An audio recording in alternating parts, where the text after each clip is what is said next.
Hello students, today we will be dealing with preprocessors. So before we begin with preprocessors, so let's take simple example C. So if you look at this, so we have hash include stdio.h followed by the void main and some statement written inside the main. So soon after this, so hash include, so it is dealing with the preprocessors. So preprocessor must be written before the main function. So main function afterwards, whatever commands we have written are executed by are translated by the compilers. But whatever we have written before the main as a part of the preprocessor, those are not processed by the compiler. That's why the name preprocessor directives. So preprocessor directives means these are giving the direction to the compilers. There are variety of preprocessor directives that are available in C language. So there are three types. So before we proceed with the three types of preprocessor directives, so let's talk about the variety of various preprocessor directives available in C language. Something like hash define, which defines a macro substitution, so which is going to give a particular value that we are going to have for a variable using the hash define. Hash include, which is helping us to include a particular file there. So similar to that, so we people can have the simple if or the else if or the else if ladder as a part of the preprocessor directives also. So we people can define our macros which can be made as undefined or may be defined. And if we are interested, we people can also check whether the macro is defined or not. So similar to that, it's possible for us to send the error message, okay, if the condition or the macro is tested, whether it is present or not. The three types of processor directives available in C are macro substitution,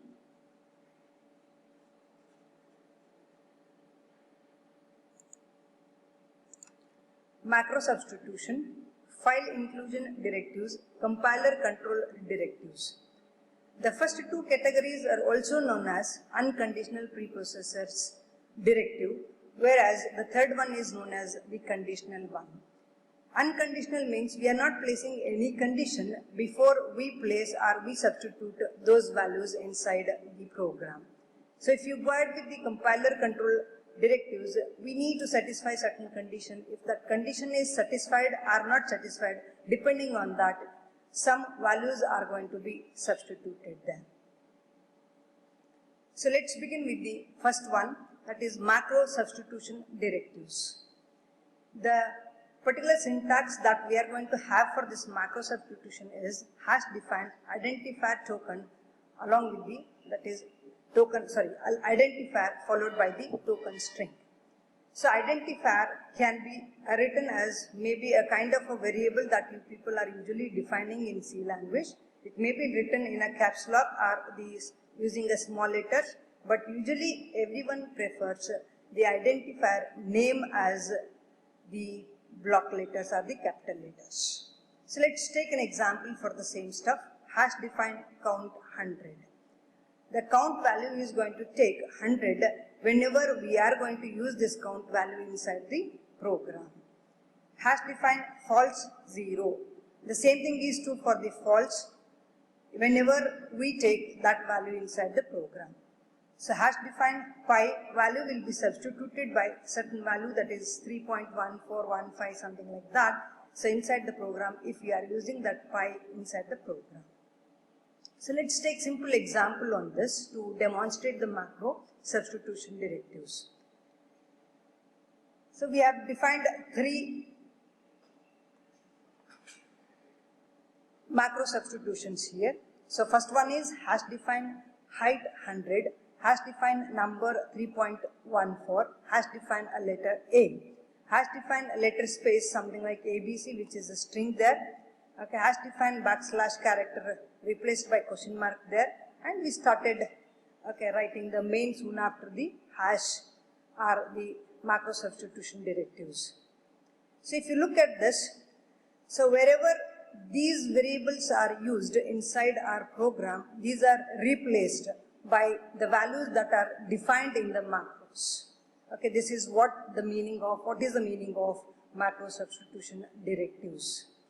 Height is replaced by 100, number is replaced by 3.14, letter is replaced by A, letter sequence is replaced by ABC, and backslash char is replaced by question mark. This is what is the meaning of the macro substitution directives.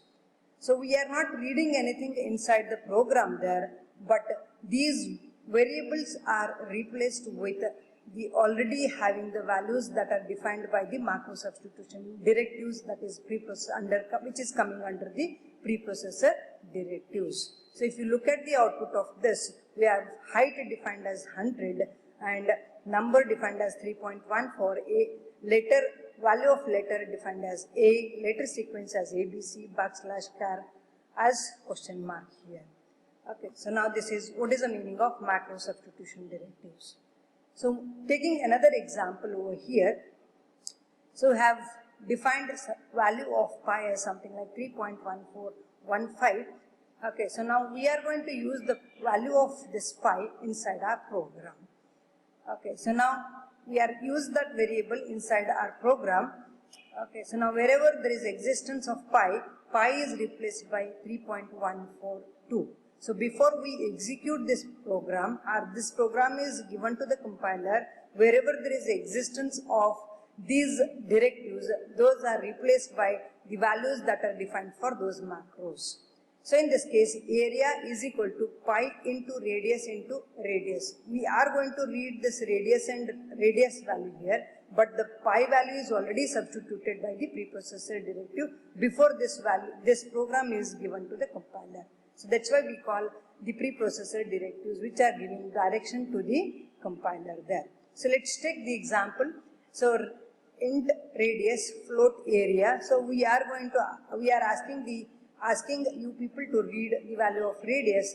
So radius is read here and pi is automatically substituted before this program is executed, and whatever value you have entered for radius is replaced by radius here, and pi is already replaced by 3.142 there, 1415 there, and it's going to calculate the area, and that area is going to be displayed at the end.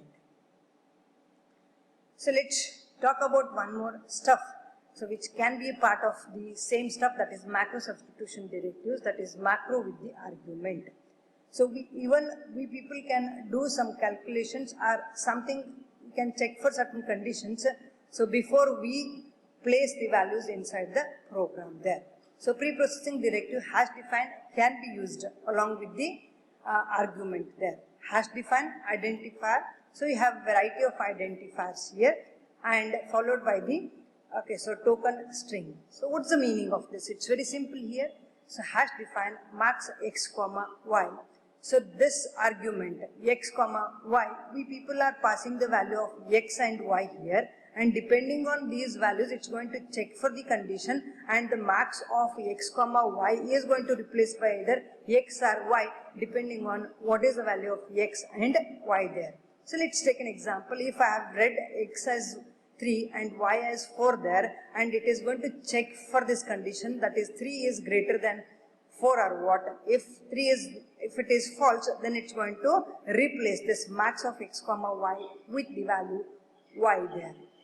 Okay, that is, in this case it's 4. So hash define square of x. So if you look at this square of x, if I give any value for this x, so x value is square of x value will be replaced with the x square that we people are going to calculate here. So square of x, if I read x as 2 there, so I am going to get a square of x as 4 there. So let's take an example on the same concept, that is macros with the argument. So example, to find the area of the circle passing the argument to the macros. So again, let's take, so hash define area R and pi into R. This pi, as usual, it is replaced by the macro substitution method, but these R values will be getting it from the main function or a main program there. So once we read the value of this radius there, so radius value R is going to be replaced by R, it is placed inside this R there, and it's going to calculate this value, and finally the area is going to be written back to the main program there. So in this case, we are going to read this area, and it is going to go ahead with this particular macro with the argument there, and I'm just passing the radius here. It's going to do this calculation, and after doing this calculation, the area of R will be sent back to this area where it's finally stored there. And I am going to print the same stuff here. So this is all about the macro with macro substitution method. This is the first method that is coming under the preprocessor directive. In the next class, we'll talk about the next concept called as the file inclusion directives. Thank you.